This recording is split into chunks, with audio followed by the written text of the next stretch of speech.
2013 میں نواز شریف نے وزیر اعظم بنتے ہی prime minister youth loan scheme شروع کی، جس کا سربراہ اس نے اپنی بیٹی مریم نواز کو بنایا۔ اس سکیم کے تحت ہر ایک درخواست کے ساتھ 100 روپے کی فیس مقرر کی گئی۔ فیس وصول کرنے کے لیے نیشنل بینک کا ایک کرنٹ اکاؤنٹ دیا گیا جو مریم کے اپنے نام پر ہی کھولا گیا تھا۔ اس سکیم کے لیے ملک بھر سے ٹوٹل 1,70,00,000 درخواستیں جمع ہوئیں۔ 100 روپے فی درخواست کے حساب سے 170 کروڑ مریم نے ذاتی اکاؤنٹ میں وصول کر کے استعفیٰ دے دیا، اور دلچسپ بات یہ ہے کہ اس کے والد نواز شریف نے اس کا استعفیٰ فوراً ہی قبول کر لیا، جس کے بعد آج تک مریم سے وہ 170 کروڑ روپے کسی نے واپس نہیں مانگے، جبکہ دوسری جانب اس 1 ارب روپے کے قرض فنڈ میں سے کسی ایک بھی پاکستانی کو 1 روپیہ بھی قرض نہ دیا گیا، کیونکہ یہ سکیم شروع ہی فراڈ کی نیت سے کی گئی تھی۔ پاکستانی قوم کے ساتھ اس نام نہاد شریف فیملی نے یہ کوئی پہلا فراڈ نہیں کیا۔ نواز شریف نے 1985 میں بحیثیت وزیر اعلیٰ پنجاب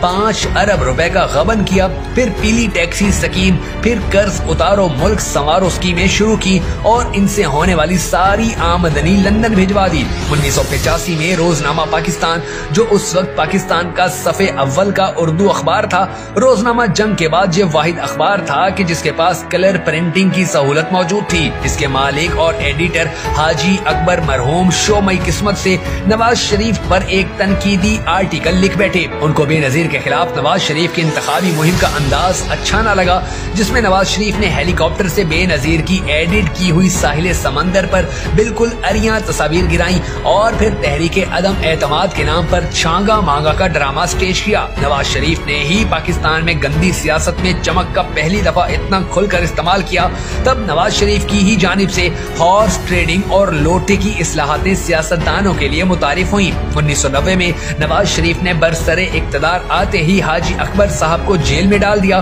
اور ان کا اخبار بما پریس ضبط کر لیا، جس کی اس وقت ویلیو 5 کروڑ روپے سے زیادہ تھی۔ یہ وہ زمانہ تھا کہ جب پاکستان میں $1 16 روپے کا تھا۔ بوڑھے حاجی صاحب جیل میں بیمار پڑ گئے اور ان کو علاج معالجے کی سہولت بھی نہ دی گئی۔ حاجی صاحب کا اسی بیماری سے انتقال ہو گیا جو در حقیقت ایک قتل عمد تھا۔ حاجی اکبر کی فیملی بالکل کلاش ہو گئی۔ نواز شریف نے روزنامہ پاکستان کا ڈکلیریشن 5 لاکھ روپے کے عوض مشہور زمانہ چمچا گیر لفافہ صحافی مجیب الرحمان شامی کو دے دیا، اور پریس بما آفس بلڈنگ اور تمام اثاثہ جات بھی اس بکاؤ آدمی کے حوالے کر دیے، بلکہ لبرٹی چوک کے پیٹرول پمپ کی لیز بھی اسے ہی دے دی۔ نواز شریف کی یہ کوئی اکلوتی نوازش نہیں تھی، بلکہ نواز شریف نے پرائیویٹائزیشن کے نام پر ملک کے بہت سے قیمتی ادارے اپنے فرنٹ مین میاں منشا کے ذریعے خود ہتھیا لیے، اور مسلم کمرشل بینک صرف 88 کروڑ میں میاں منشا کے نام کر دیا، جبکہ مسلم کمرشل بینک کے صرف ہیڈ آفس ہی کی قیمت اس سے زیادہ تھی۔ یہ براہ راست نواز شریف کے احکامات پر ہوا اور کوئی بیڈنگ بھی نہیں کروائی گئی۔ پھر جمائمہ خان پر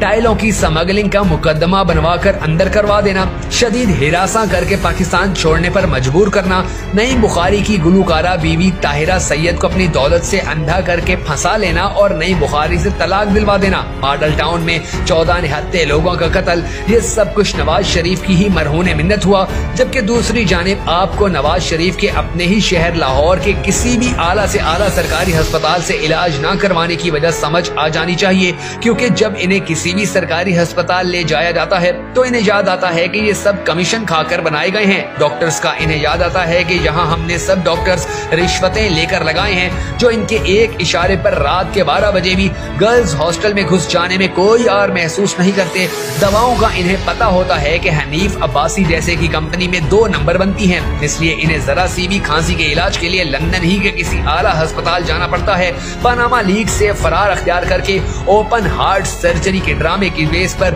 لندن جانے والا نواز شریف کبھی تو لندن کی سڑکوں پر شاپنگ اور وہاں کے میکڈونلڈ سے رنگر برگر کھاتا نظر آتا ہے، اور کبھی واک کرتا۔ چلیں فرض کر لیں کہ اگر نواز شریف کی اوپن ہارٹ سرجری ہوئی بھی تھی اور یہ بلڈ پریشر، شوگر اور انجائنا کا پیشنٹ ہے بھی صحیح، تو بھی جب یہ 2-3 دن تک سڑکوں پر گلا پھاڑ پھاڑ کر کیوں نکالا کی صدائیں بلند کرتا رہا، تب اس کی یہ بیماری کہاں تھی؟ اگر یہ قوم کے ساتھ جھوٹ، مکر، فریب اور بیماری کا ڈرامہ نہیں کر رہا تھا تو اس کے دونوں بیٹے ایک بار بھی اس کی خیر خیریت دریافت کرنے پاکستان کیوں نہیں آئے؟ آج یہ سب جان لینے کے باوجود جو شخص بھی نواز شریف کو بے گناہ، معصوم، ایماندار اور بیمار سمجھتا ہے تو وہ اپنی عقل کے اوپر کلو اللہ احد پڑھ